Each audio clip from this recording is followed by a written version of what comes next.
Thank you, ladies and gentlemen. My name is Demetrius Bronca. Thank you, Chairman, for letting me come up here and say something real quick.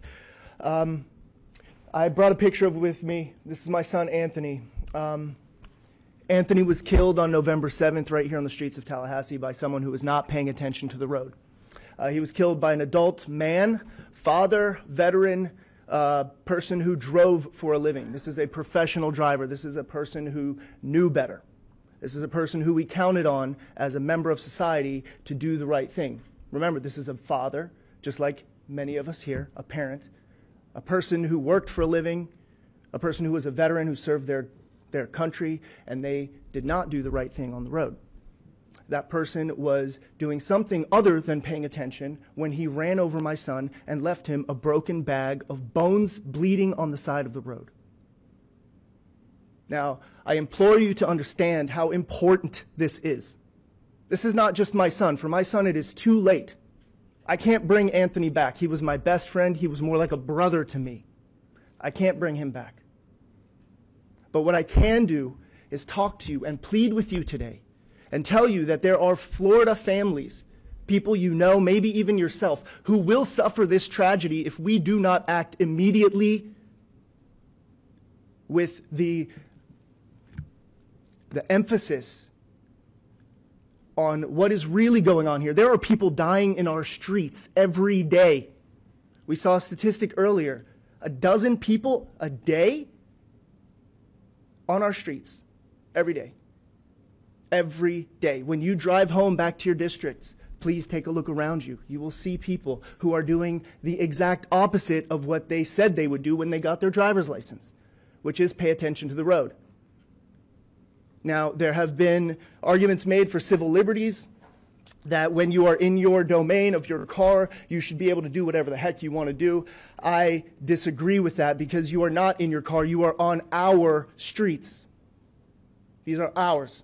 We share them. So we should act like friendly neighbors, right? Not kill each other. So what is it going to take for us to act as a state? What is it going to take for our legislative bodies to move in a direction that will keep our kids and our grandparents and our mothers and brothers and sisters safe while they get from school to work, while they get from work to home, while they get from church to school, whatever the case may be? What are we going to do? What's it going to take? We know the statistics. You've seen tons of statistics today, tons of them. You've heard a personal story now, personal story of Anthony Phoenix Bronca, 19 years old, had his whole life ahead of him, TCC student. A young man who would routinely stand up amidst his friends and sing the national anthem at the top of his lungs because he loved this country and he loved what he could do as a young man in this country. And that life was cut short by a grown adult man who should have known better. What we need in this state is enforcement coupled with education. This is what works. We know this works. We know this works because lessons of history, seatbelt laws, drunk driving laws. We know what works. When are we going to do it? When are we, as citizens of this state, going to stand up and say, you know what, we don't want to be last place? I heard a gentleman joke earlier about us being last place or being second place behind Virginia. We are virtually in last place. 6 days ago, Iowa passed, and the bill was signed by the governor, a primary enforcement law for that state 6 days ago. That means we are one of 3 states left that doesn't have primary enforcement for this. 3. Are we going to be last place? How many more people are going to die? How many more kids like Anthony are going to die? What is it going to take? Ladies and gentlemen, I ask you, I implore you, if you ask your constituents, you will find that depending on which poll, depending on who you ask, between 70 and 80% of people want stricter, tougher, harsher, distracted driving laws. Because we recognize, the people of the state, you included, we recognize how dangerous this is. We recognize that people driving around when they're looking at their phones, engaged in everything else except for driving, have basically turned their vehicles into a ballistic missile. And you and your kids and your family, my kids, the ones I have left, are still in the target sights of those distracted drivers.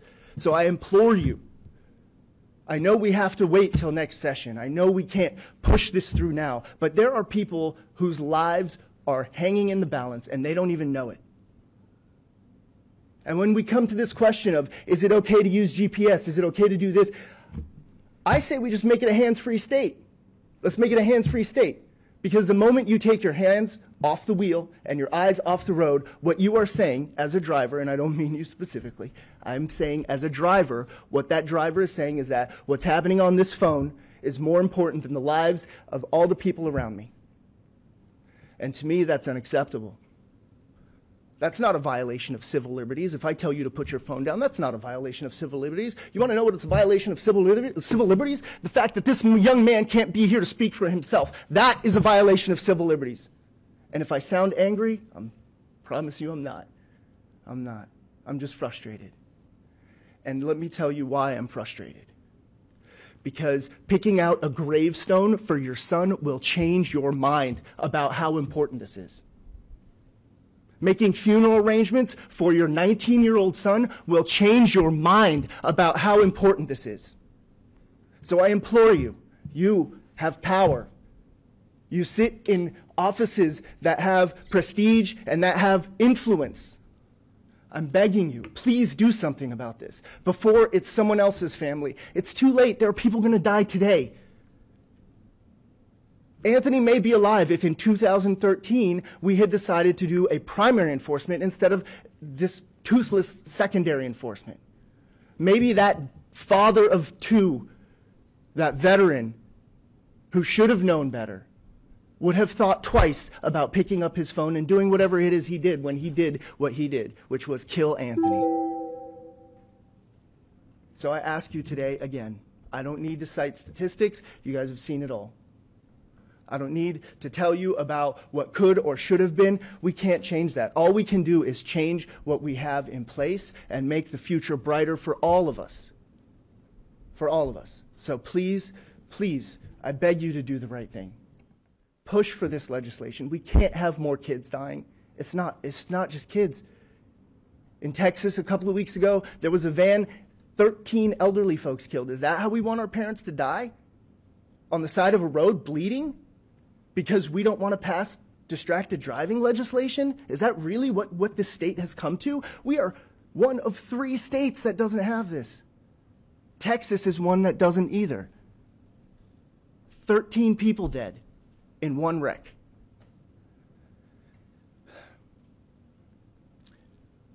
Sorry if I got a little emotional. I hope you can understand why. Anthony was my best friend.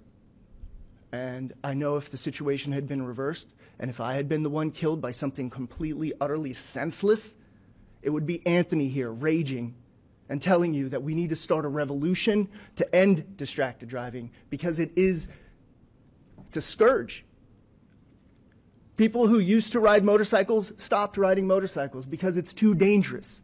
People who used to ride bicycles stopped because it's too dangerous. We have told our law enforcement officers, stay off the side of the road because it's too dangerous.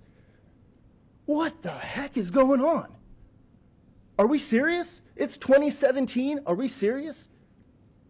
Are we serious about saving lives?